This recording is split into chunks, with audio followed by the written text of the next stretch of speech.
The first letter arrived wrapped in the smell of smoke. Not cigarette smoke, not the warm scent of a winter fireplace. The smoke of a life after it has already burned to the ground. Noven held the cream envelope over his kitchen sink as though it had teeth.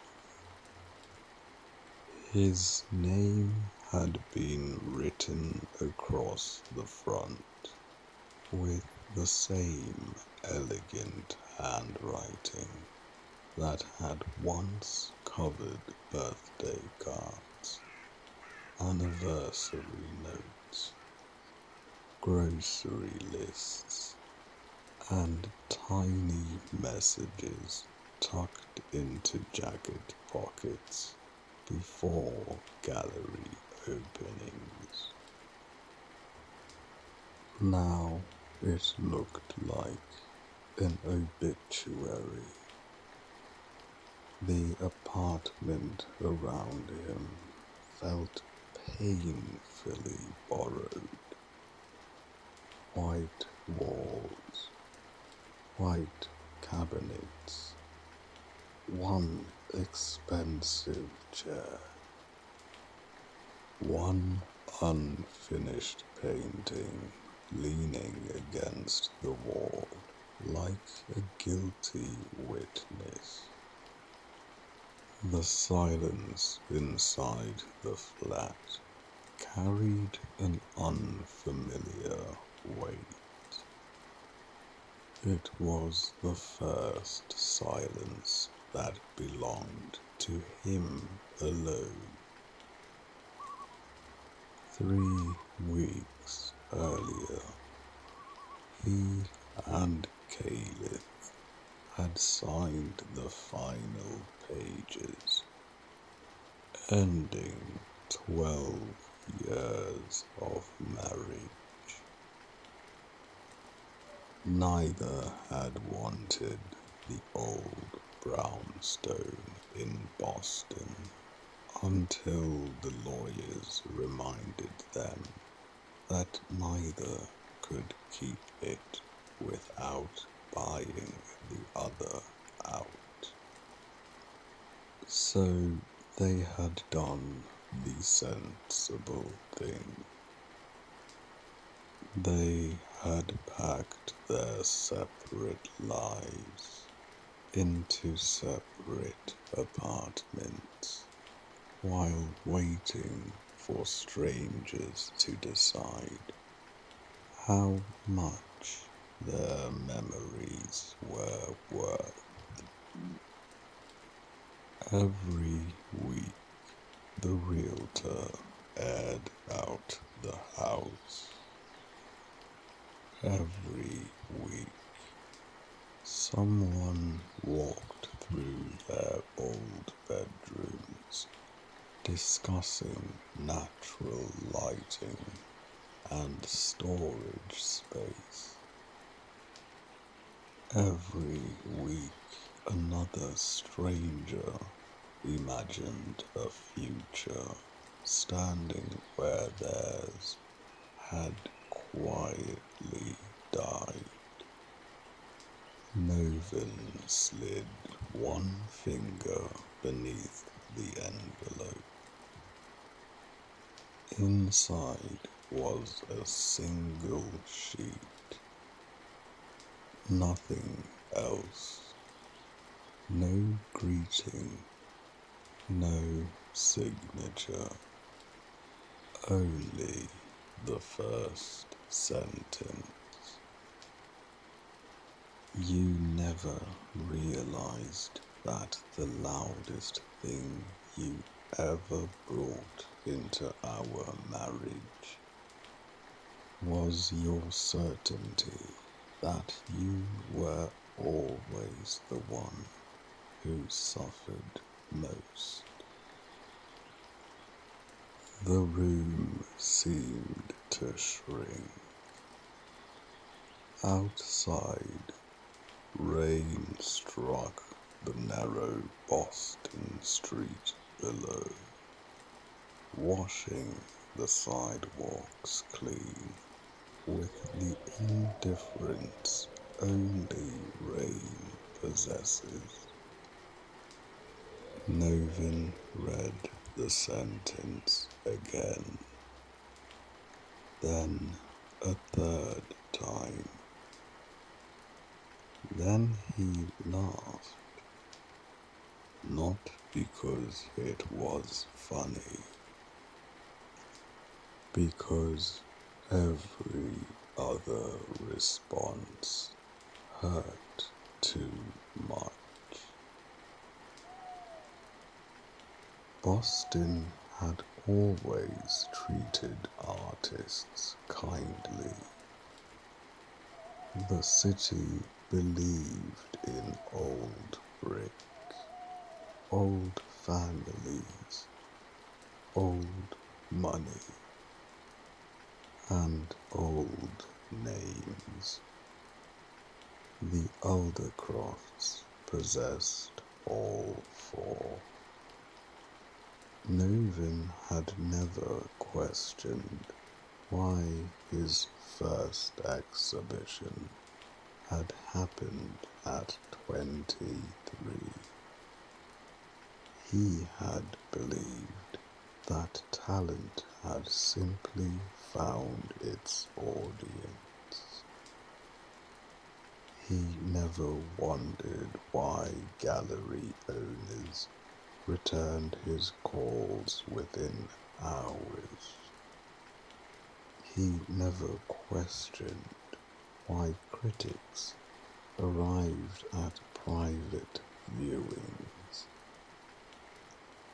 He never noticed the family friends quietly purchasing paintings before the public opening to ensure every exhibition looked successful.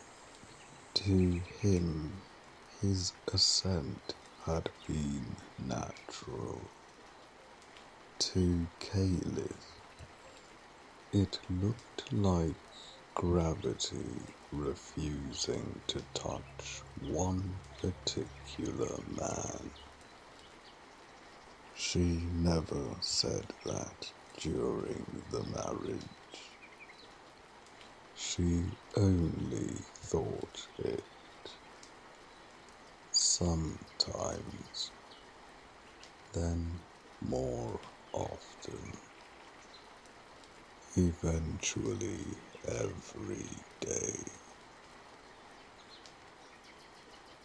Caelithes Aldercroft lived 7 subway stops away in a modest apartment overlooking a narrow park where children screamed through summer afternoons before disappearing with the evening. The flat contained almost nothing decorative. A bookshelf, a couch, a dining table, medical journals stacked beside novels she never finished. Everything served a purpose. Everything except the box of unopened photographs shoved into the back of her wardrobe. She hadn't gathered enough courage to throw them away, nor enough weakness to look at them. She had mailed the first letter before sunrise. She expected no reply,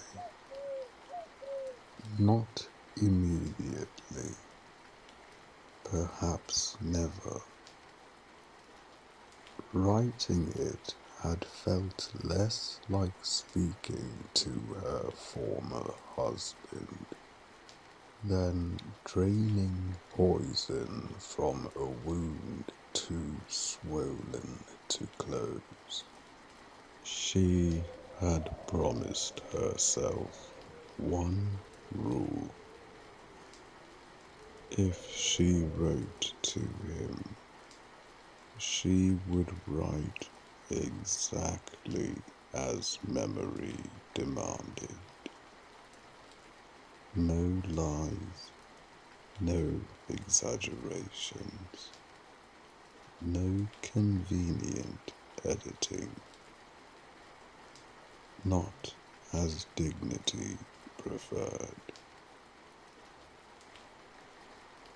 The realtor called that afternoon. The house showed well. Those 4 words somehow hurt them both equally. The house, not their house. Already language had begun erasing ownership. Another couple had admired the studio overlooking the garden. Someone loved the fireplace. Someone else thought the kitchen felt welcoming. No one asked where the marriage had ended. No one noticed the hallway where they once stood for 43 minutes, arguing over whether silence counted as forgiveness. Houses become empty long before they become vacant. Noven spent the evening staring at the letter instead of painting. His latest canvas remained painfully unfinished. A woman stood beneath impossible clouds. Her face had never received features. Every time he reached for a brush, he painted over them again, again, again. He wondered when every woman he painted had quietly begun resembling someone who no longer belonged beside him. He turned the page over. The rest waited. Do you remember telling people that I rescued broken athletes while you rescued invisible feelings? Everyone laughed. So did I. Because wives often mistake survival for agreement. You believed my smile was applause when it was only exhaustion dressed politely. He frowned.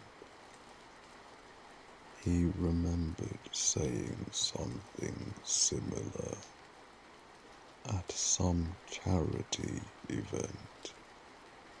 Wine, laughter, a room full of wealthy donors pretending conversation was more interesting than reputation. He remembered Caelithe smiling. He remembered thinking she appreciated a joke. He had never asked. Caelithe wrote during evenings. After long days inside Fenway Park's medical facilities, surrounded by strained shoulders, fractured wrists, torn ligaments, and pictures convinced pain was merely inconvenience, wearing another uniform. Healing bodies required honesty. You could not negotiate with damaged tissue. Muscles either recovered or they failed.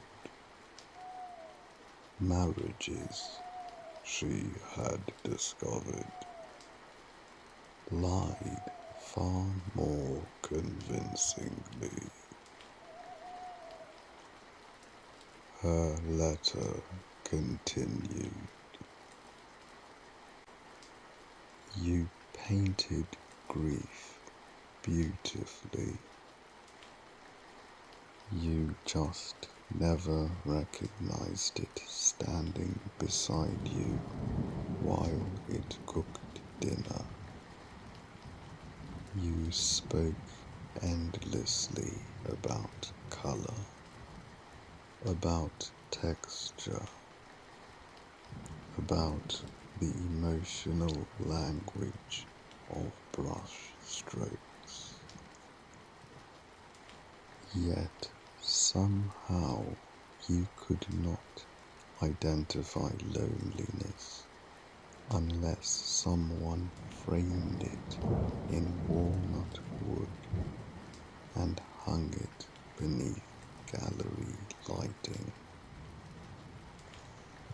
I stopped asking you to see me because blindness that refuses treatment eventually becomes identity.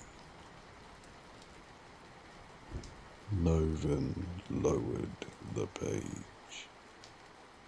Anger rose immediately, then confusion, then something quieter, something dangerously similar to recognition. He stood and walked toward the apartment window. Boston shimmered beneath rainfall. Street lights reflected across wet pavement like broken necklaces. Somewhere across the city, she had chosen every one of those words.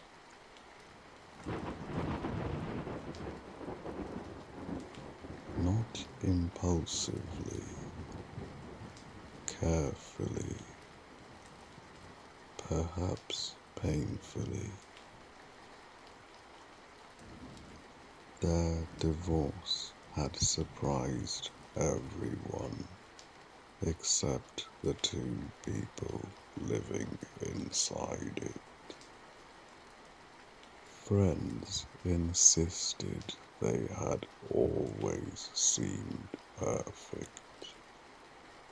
Beautiful home, successful careers, dinner parties, vacations through Italy, photographs smiling beneath impossible sunsets. No one photographs resentment. No camera captures the exact afternoon. Affection quietly packs its belongings without informing either spouse. Love rarely explodes. More often, it evaporates, leaving two intelligent people arguing over who forgot to notice the drought. Novan poured himself whiskey. He had never liked whiskey. It merely looked appropriate beside unfinished paintings. He smiled bitterly at the thought. Caelithe would have noticed. She always noticed performances. She possessed an irritating talent for distinguishing sincerity from presentation. Perhaps that had always been their greatest incompatibility. He created illusions professionally. She dismantled them instinctively. The letter continued. Do you know when I first realized your family had protected you from failure? Not when your father purchased 3 paintings from your second exhibition. Not when your mother introduced you to every museum trustee in Massachusetts before your 30th birthday. Not when another critic praised courage that had never actually been tested. It happened inside a supermarket. A woman apologized because her child accidentally bumped your shopping cart. You looked genuinely confused that someone earning $12 an hour seemed frightened of upsetting you. You never understood why she apologized so quickly. I did. I recognized the expression because I wore it for years. Noven read the paragraph twice. His jaw tightened. He wanted to argue. He wanted to explain.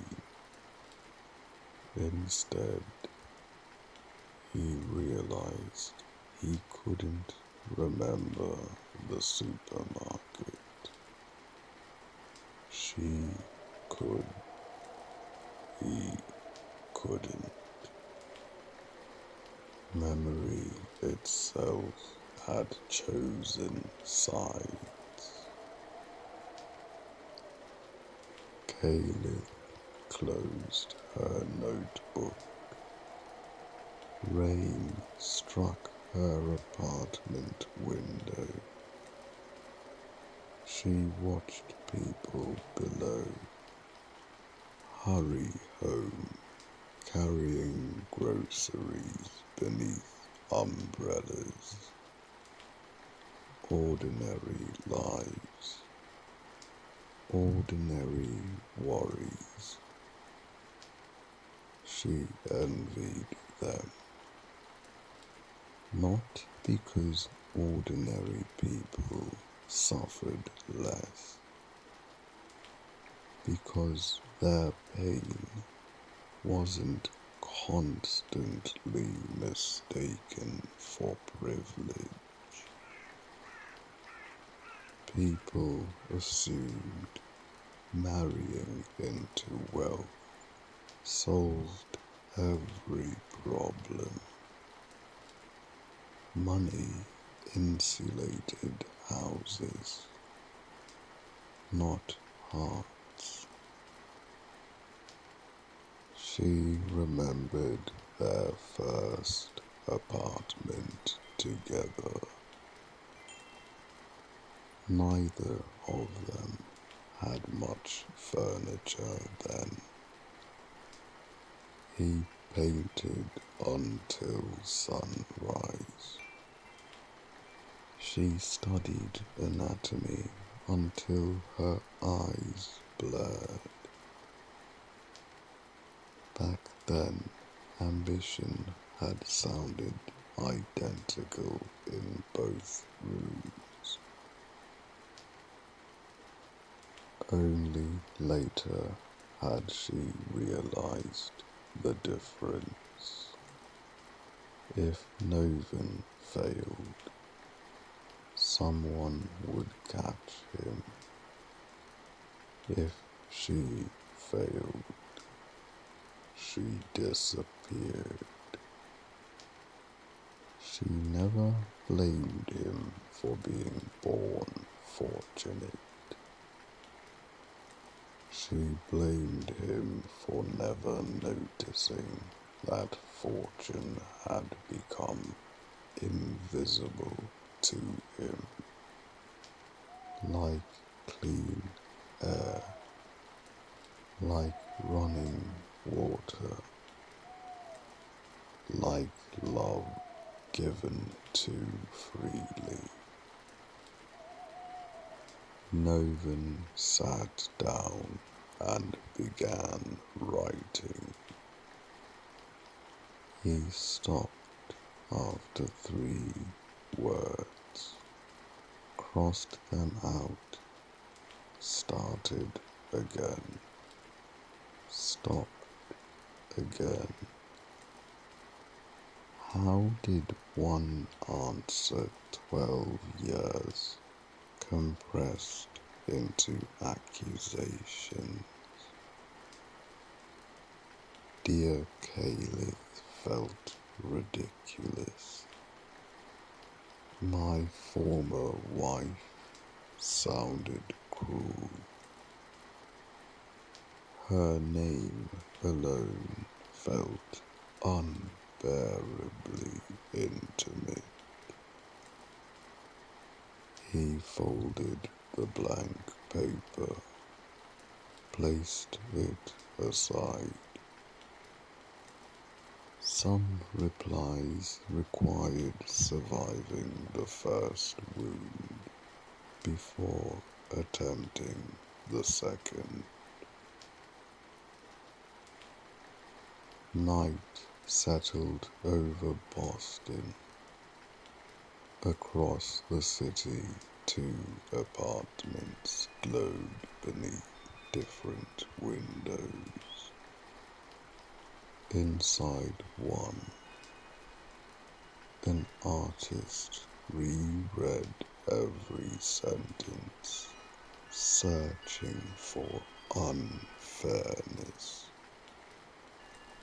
Inside the other, a physiotherapist wondered whether truth always sounded cruel to the person hearing it first. Neither slept well. Both dreamed of the same house, the same staircase, the same kitchen where ordinary mornings had once seemed too insignificant to remember. Now every forgotten breakfast had become priceless. The following morning, another showing had been scheduled. The realtor unlocked the front door. Fresh flowers stood on the kitchen island. The beds had been perfectly made. Family photographs had disappeared. Every trace of Noven and Caelithe had been carefully removed. The house looked beautiful. It had never looked less like home. And somewhere inside an empty mailbox, there was already enough space waiting for another letter. The envelope she received was heavier, not because of what it contained, because of how long it had taken him to write it. 3 pages lay folded with obsessive precision, as though straight edges might compensate for crooked history. She recognized his stationery immediately. Thick ivory paper, deckled edges, a discreet embossed N in the corner. She almost laughed. Even his apologies had expensive paper. She carried it to the kitchen without making coffee first. If the letter was going to hurt, she preferred not to associate the taste of coffee with it for the rest of her life. She unfolded the first page. The ink wandered in places. He had rewritten this more than once. Caelithe, you accused me of believing my suffering outweighed yours. Perhaps it did. Perhaps that was vanity wearing grief as a disguise. But if we are now determined to excavate every buried bone beneath our marriage, then allow me to uncover a few that cut my hands just as deeply. You have always mistaken honesty for kindness's superior. It isn't. Honesty without mercy is simply another way of sharpening a knife. She continued reading. You often spoke to me the way winter speaks to abandoned trees, never screaming, never losing control, simply removing every leaf until standing beside you felt like surviving another season instead of sharing another day. You called it directness. I called it learning to brace myself before asking how your day had gone. She lowered the page. The words stung because they carried shape. Memory immediately supplied examples she wished had remained buried. Small comments, precise corrections, observations delivered without cushioning. She had always believed unnecessary softness diluted truth. He had clearly experienced it differently. Noven's letter continued.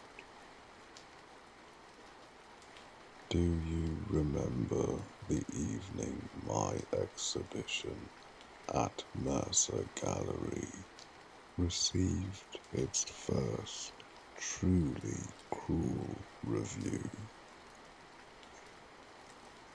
You came home after treating a picture with a torn rotor cuff.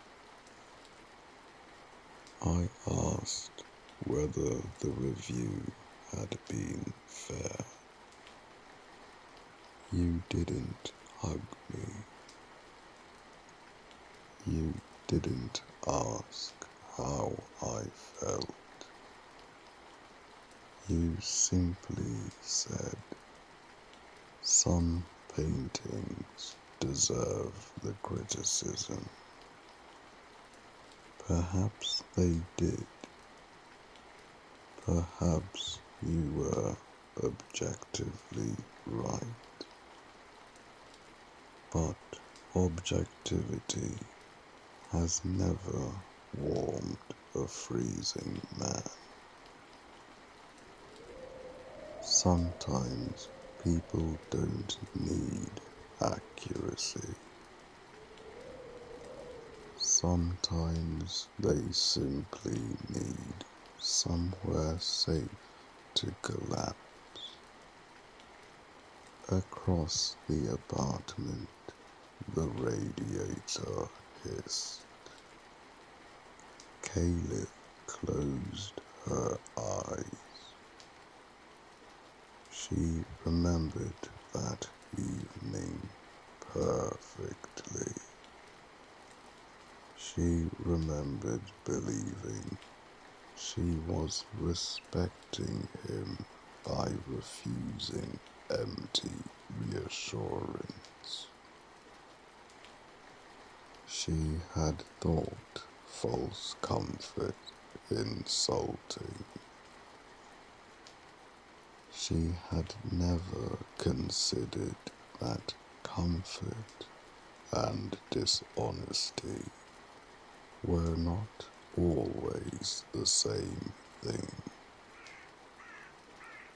The second page began without transition.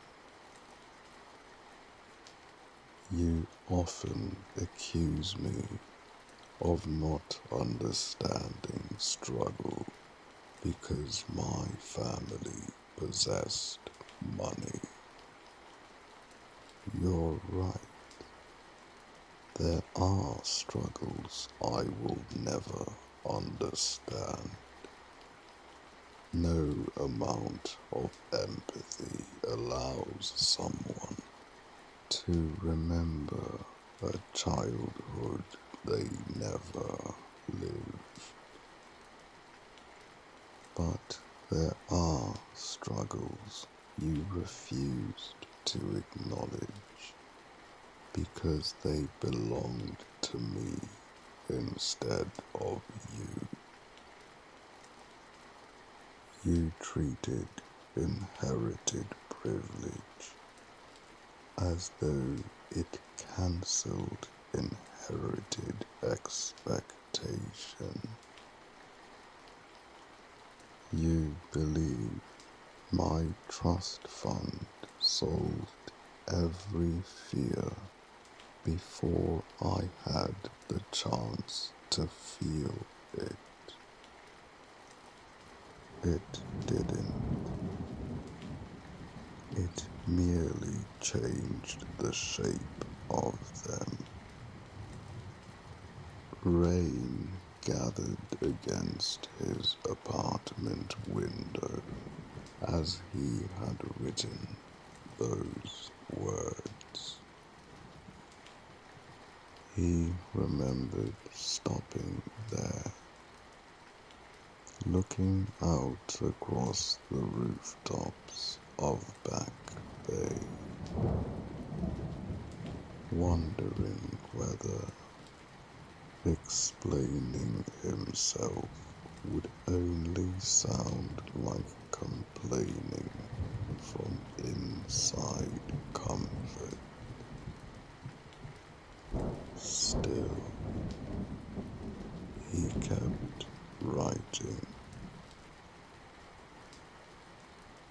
You spoke about my family's wealth as though it followed me into every room, carrying my paintings for me. Sometimes it did. Sometimes my surname opened doors before I knocked. I won't insult either of us by pretending otherwise. But every painting still had to survive the wall it hung upon. Every canvas still risked becoming forgettable. Money can purchase attention. It cannot purchase reverence. You never believed me when I said that frightened me. She found herself whispering the sentence aloud. Money can purchase attention.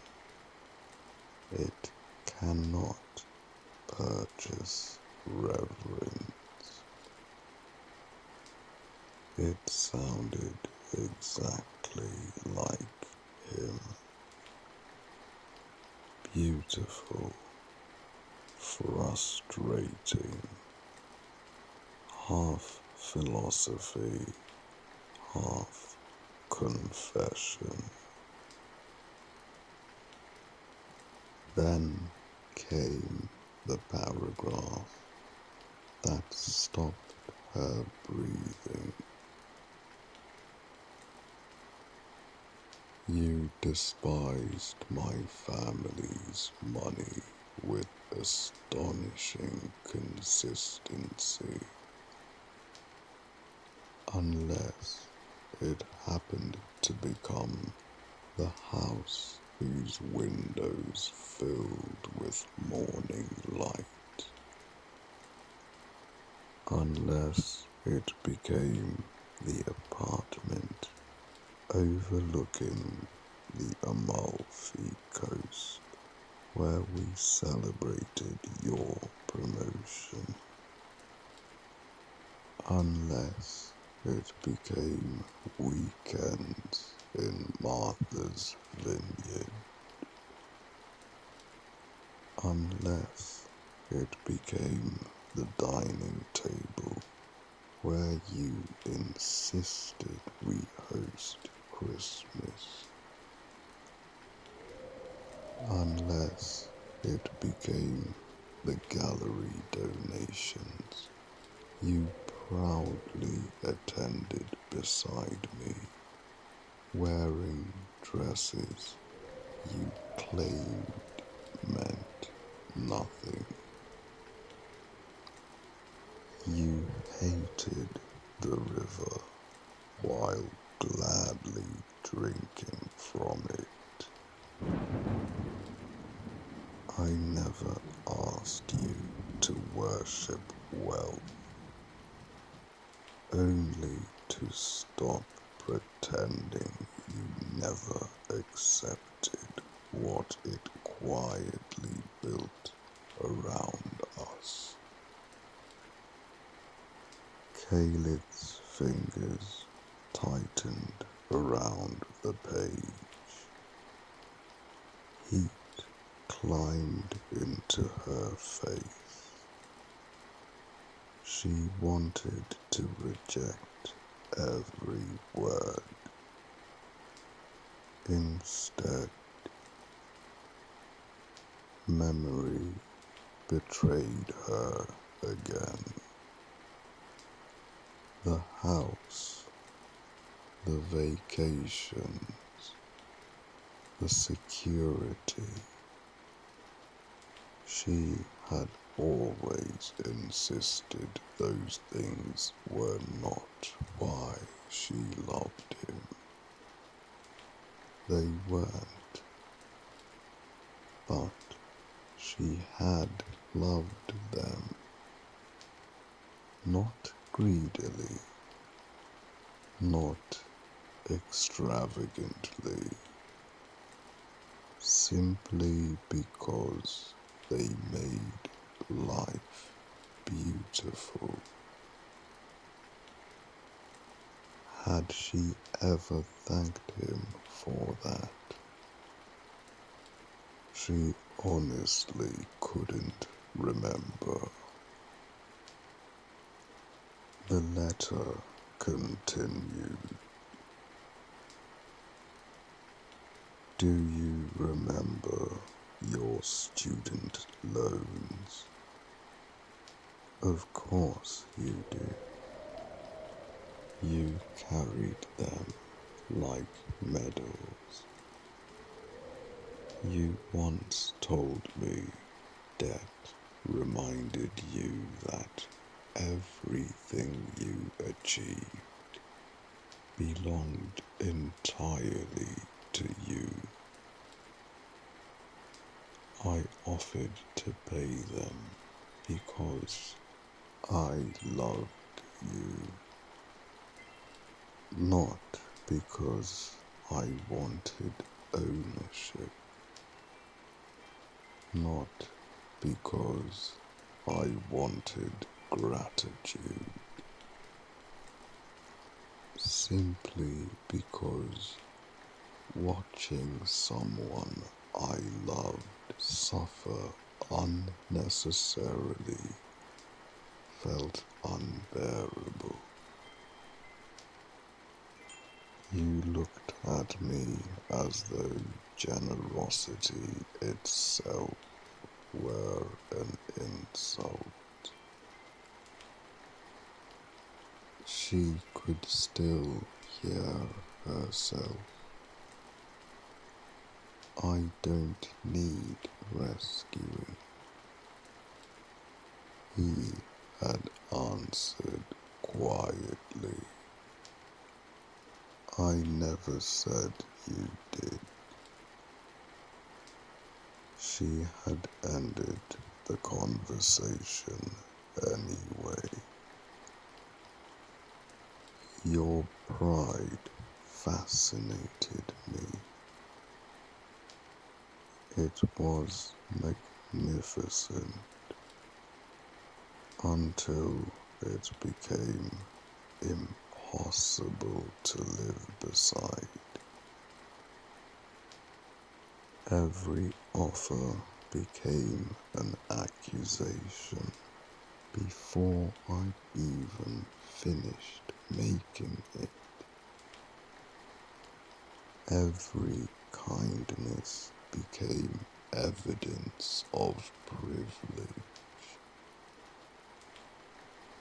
Every attempt to carry weight with you somehow transformed into proof that I believed you incapable of lifting it yourself.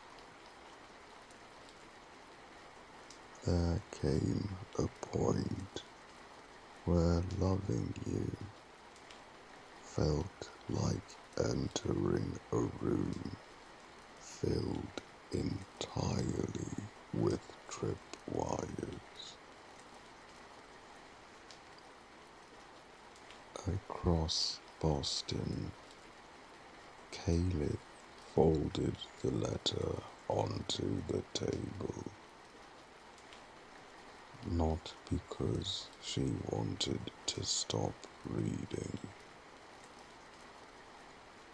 because she suddenly understood why surgeons rested between difficult procedures. Some truths required steady hands.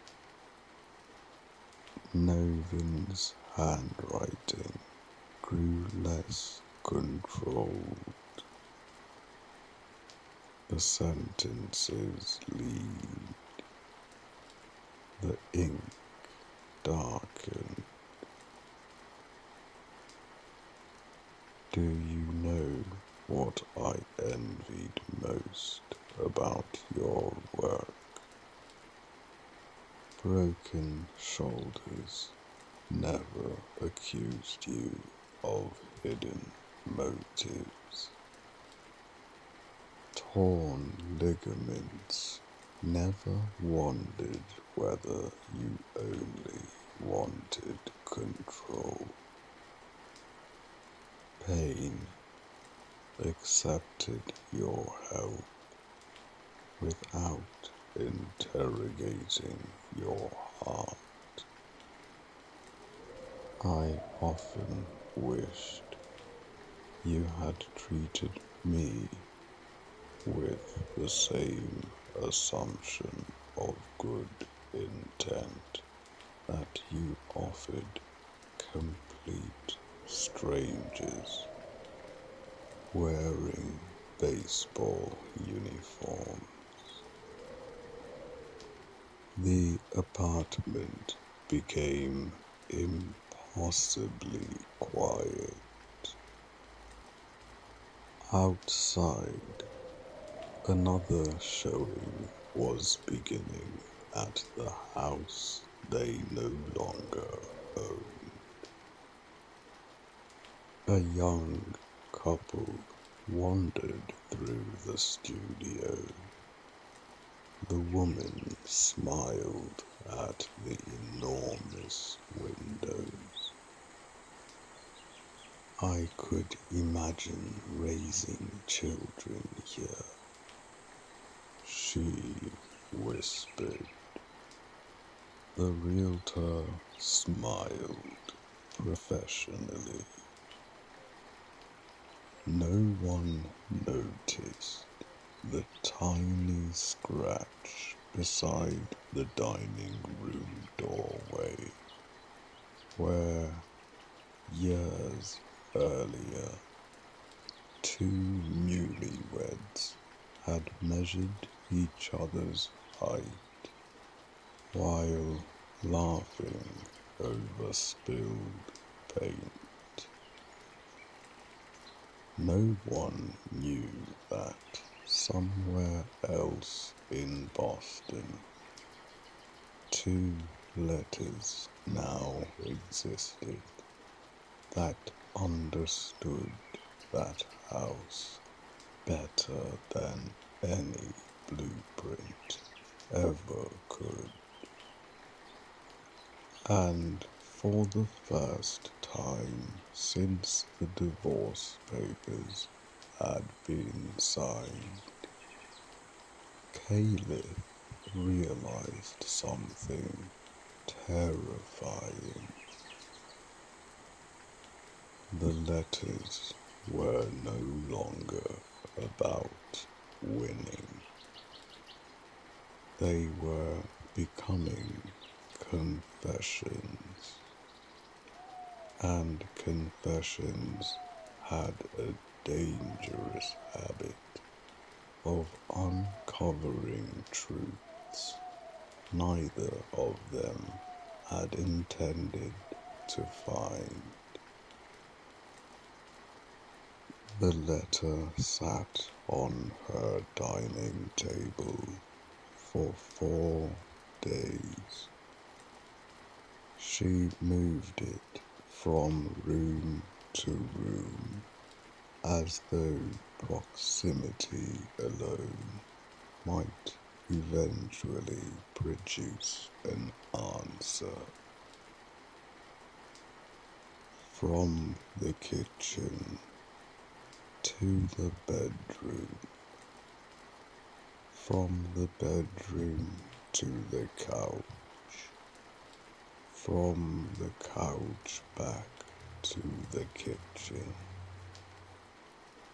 Each morning she told herself she would write after work. Each evening she found another excuse. The truth was more embarrassing. She was afraid, not of Novan, never of Novan. She had never once feared what he might do. She feared what he had felt. Those were entirely different things. His letter had accomplished something she had not expected. It had forced her to imagine the marriage from the opposite side. That realization irritated her. She disliked sympathy when it arrived uninvited. She especially disliked it when it threatened convictions she had spent years building. Whenever guilt appeared, she reached instinctively for memory. She remembered another gallery dinner where he spoke for 40 minutes without asking how her season with the Red Sox was going. She remembered apologizing to his mother for wearing hospital scrubs because she had been called into work unexpectedly. She remembered his father calling physiotherapy practical medicine with the kind of smile that pretended not to be condescending. She remembered, and each memory rebuilt the walls his letter had begun to dismantle. By Friday evening, she uncapped her fountain pen. She stared at the blank page. When the first sentence finally arrived, it arrived already angry. Noven, you wrote that honesty without mercy is another way of sharpening a knife. Perhaps. Then understand that I spent years bleeding quietly because every knife I carried had first been handed to me wrapped in velvet.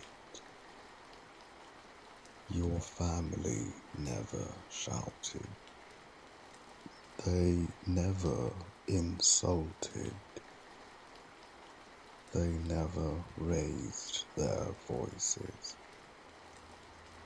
They simply possessed a remarkable talent for making another person feel uncultured while smiling warmly enough to avoid blame.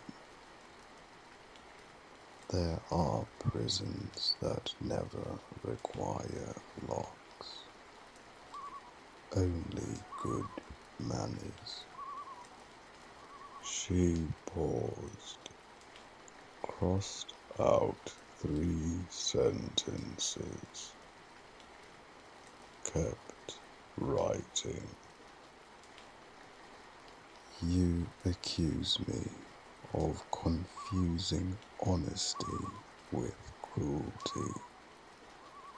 Maybe I did. Maybe I learned early that life is rarely interested in cushioning difficult truths.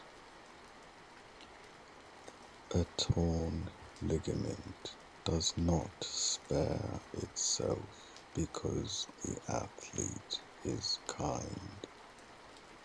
Bone does not heal differently because someone inherited a larger house. Reality has always struck me as wonderfully democratic. It breaks everyone eventually. You, however, spent your entire life surrounded by people determined to catch reality before it reached you. She pressed harder. The nib scratched the paper. I grew to resent something that wasn't entirely your fault. That almost makes it worse, because resentment without a villain has nowhere to go except into the person carrying it. I began imagining impossible things. I imagined what would happen if your trust disappeared tomorrow, if your family name meant nothing, if every gallery forgot you, if every safety net vanished overnight. Would you know how to survive? Could you? Would you know how to swing a hammer until your shoulders gave out? Would you repair roofs beneath August heat? Unload trucks at dawn? Lay concrete? Work double shifts because rent refuses sympathy?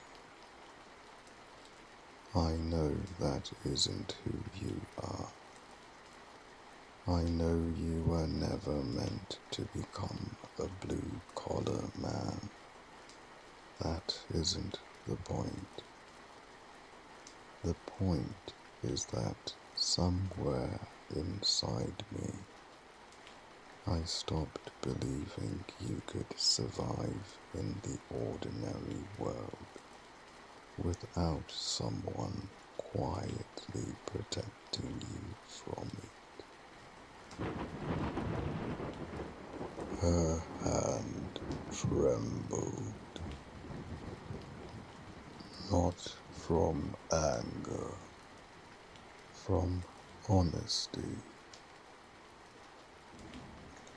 That frightened me, not because I wanted you to become someone else, because I wondered what would happen if life decided for us. Illness, recession, bad luck. Those things arrive without checking bank balances first. I needed to believe that the man beside me could stand in any storm. I stopped believing that.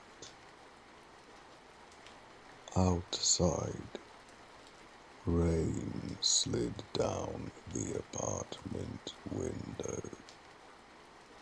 She remembered the first time she had visited the Aldercroft estate. She had mistaken stillness for peace. Years later, she realized they were not the same thing. She continued. You said I never understood abundance. Perhaps you're right. but I understood your family. Or at least I understood what they terrified me into believing. Your family always knew the correct wine, the correct fork, the correct painter to admire, the correct university to quote. Every conversation became a performance of intelligence. Every disagreement became an elegant debate. They mistook education for depth. They mistook sophistication for wisdom. They knew how to discuss philosophy for hours without revealing a single vulnerable thing about themselves. I don't think they lacked love. I think they forgot how to recognize it once it stopped wearing expensive clothes. She stopped again. This paragraph hurt most because it wasn't written to wound him. It was written to explain herself. Your family knew how to manufacture comfort. They could make every guest feel welcome. Every room felt beautiful. Every dinner felt effortless. Every holiday looked like the photograph people wished their own families had taken. But underneath all of it, I kept searching for a pulse, not etiquette, not culture, not refinement, a pulse, something messy, something honest, something alive. I rarely found it. She stared at the next blank space for nearly 10 minutes. Then she wrote the sentence she had never intended another human being to read. Do you know when I became certain that I couldn't have children with you? Years before the divorce. She nearly tore the page out. Instead, she kept writing. You once asked me why I always changed the subject whenever we spoke about becoming parents. I lied repeatedly.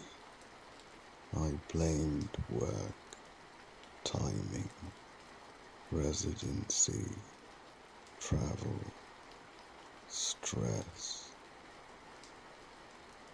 Every excuse except the real one. Her breathing became shallow. I was afraid, not of you, of what our children would become.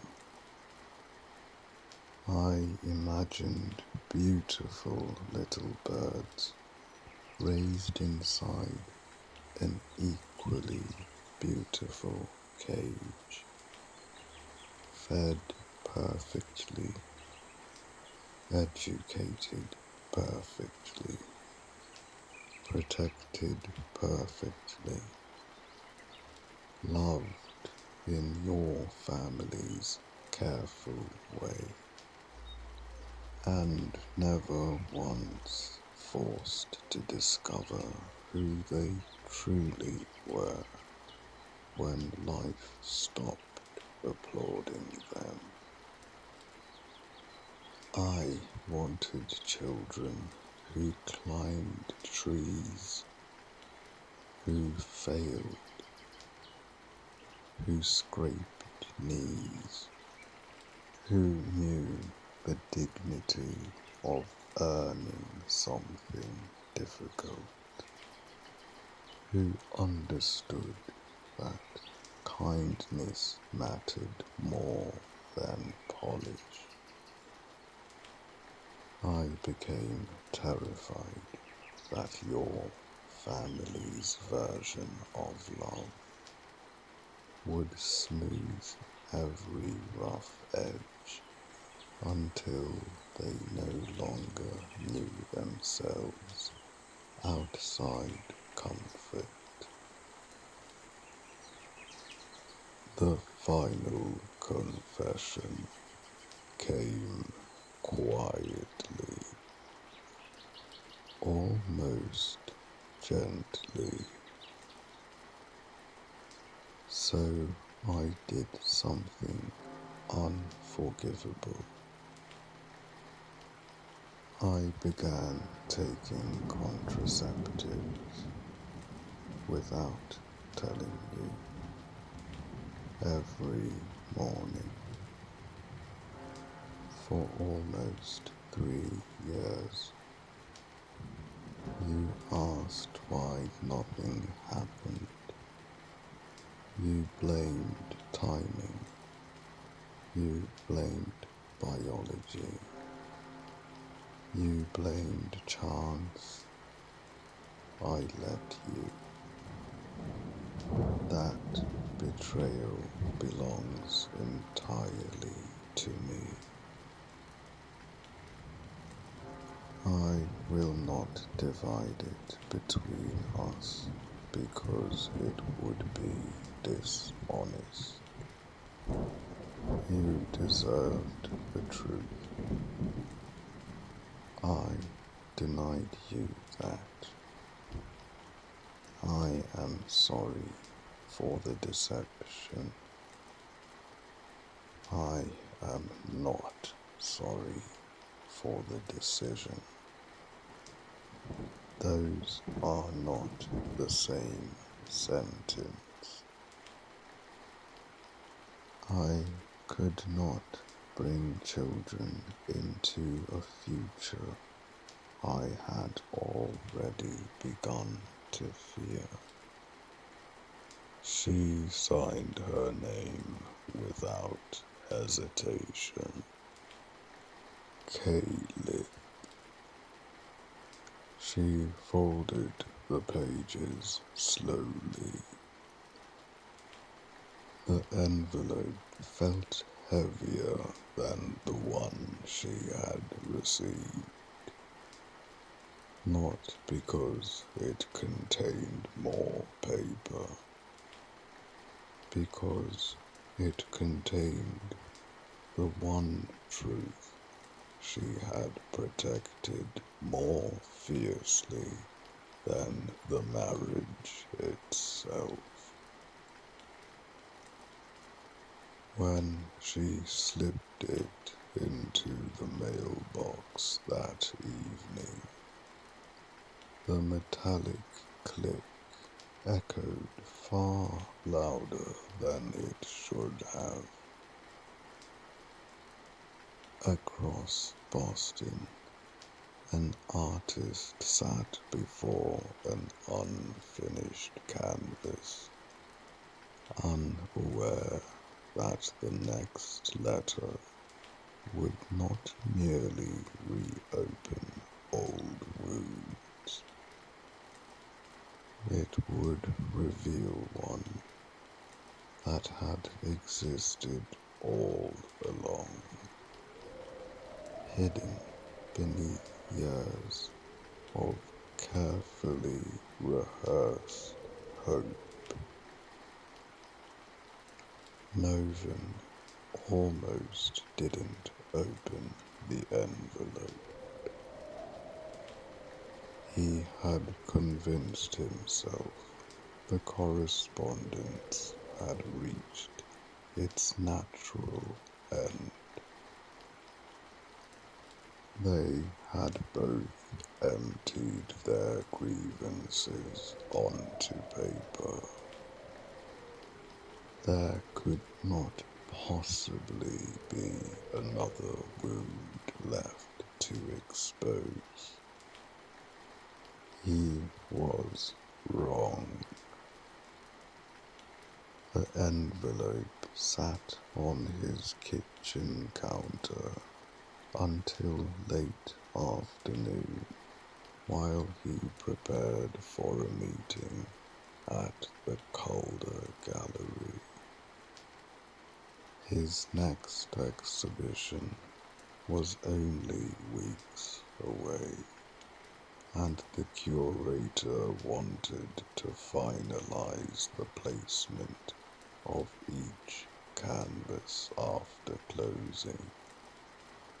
He tucked the unopened letter into the inside pocket of his charcoal overcoat, telling himself he would read it afterward. Instead, it remained there like another heartbeat.